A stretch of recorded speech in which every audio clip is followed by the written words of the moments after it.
Storage, utility, display, cursor, ఇవి 6 అన్నమాట. ఈ 6 బటన్స్ అనేది కామన్.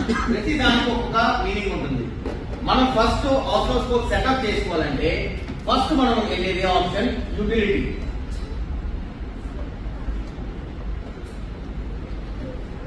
యూటిలిటీ ఆప్షన్ క్లిక్ చేస్తే మనం ఫస్ట్ దీన్ని క్యాలిబ్రేట్ చేయాలి.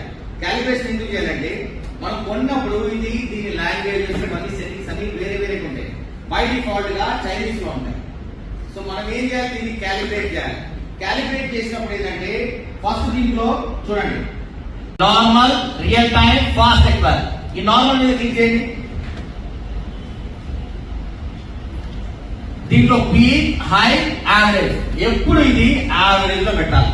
బై డిఫాల్ట్ పెట్టండి. సెలెక్ట్ చేయండి. Acquire, average. ఎలా